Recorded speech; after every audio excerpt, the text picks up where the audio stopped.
Hey guys, in this video I'm going to show you how I made this sleeveless one-shoulder top from an old v-neck shirt. It's trendy, versatile, and great for warm weather. It's easy to make as long as you have basic sewing machine skills, but best of all, it didn't cost me anything to make. I'll be using a dress form. If you don't have a dress form, don't worry. Just try it on in front of a mirror during the process to ensure you like the fit. This is the shirt I started with. It's a very basic, deep V-knit made from 100% modal. As much as I like V-necks, this one in particular was unflattering on me, thus my decision to transform it. I started by bringing up the shirt to the length that I wanted the final top to be. This way you can keep the hem at the bottom rather than sewing a new hem. After clipping or pinning the shirt in place, I started tracing out my design with chalk. I drew a line along the top of the bust on one side and curved that line to the shoulder along the neck. As I traced the design, I made sure to keep clear by at least half of an inch from the original v-neck binding because additional layers of fabric can potentially disrupt a smooth hem. On the back, I connected the lines I made on the front with a diagonal line. After tracing my design on the front and back, I also traced out the armhole. Since this top is sleeveless, remember that part of the armhole will be outlining part of the shoulder strap. I then cut half an inch above my chalk markings at the neckline and bust at the front and back of my shirt. To simplify things, I chose half an inch as the universal measurement for all of my seam allowances for this top.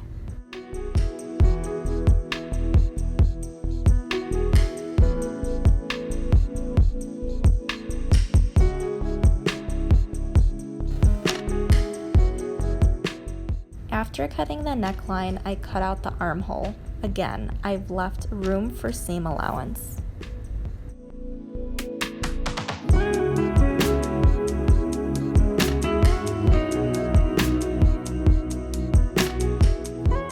Then I trimmed the excess fabric at the top of the shirt's straps, remembering to leave seam allowance on both straps.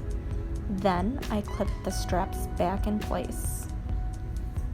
I'm overall happy with how it looks on the dress form, although my cutting was a bit sloppy. To remedy this, I cleaned up the raw edges with a rotary cutter once the garment was on a flat surface. I find rotary cutters helpful with creating more seamless cuts, in my humble opinion. After cutting, I prepared for hemming the raw edge at the bust line / neckline. To do this, I turned the shirt inside out. At the neckline, I folded down the seam allowance and pinned down the entirety of the top's neckline, front and back.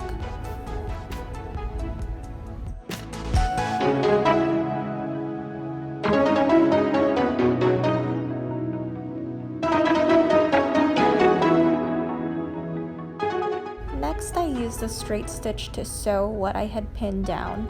As you may have noticed, I'm using a walking foot. This foot helps me a lot with fabrics that like to slip into the sewing machine's throat plate, such as knits. You may not need this type of foot depending on what kind of fabric you're using. I initially tried to use a standard zigzag foot and zigzag stitch, but my machine was eating my fabric. After having the troubles of having fabric jam up in my machine, I just wanted to move forward and opted for a simple straight stitch. But in hindsight, I should have used a double fold hem to help prevent fraying of the raw edges. After hemming my neckline, I repeated pinning and sewing the seam allowance around the armhole.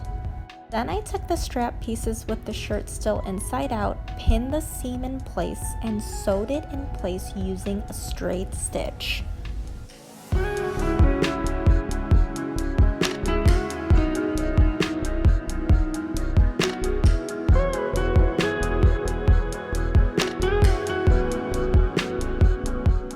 After I'm done sewing, I put my garment inside out on my dress form, and this is what it looks like. I pin in place how tight I want the bust to be. It should be very snug so you're not falling out of the shirt. From there, I measured out how much I wanted to be taken from the side seam. I decided to carry the measurement of 5 inches to be taken from the side on both front and back pieces. To clarify, this is a total of 10 inches that will be taken from the width of the shirt through the length of the side seam. These measurements made the top fairly loose in the belly. Of course, if you wanted a more fitted top, take in more fabric. Now I lie the garment flat and measure out 4.5 inches from the side on both back and front pieces of the shirt. I did not measure out 5 inches because I left a 1/2 inch seam allowance for my side seam.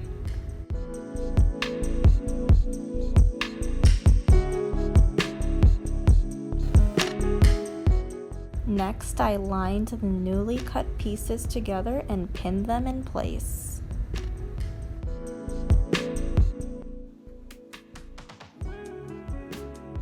Then I sewed a straight stitch connecting the pieces, and voila, I'm finally done.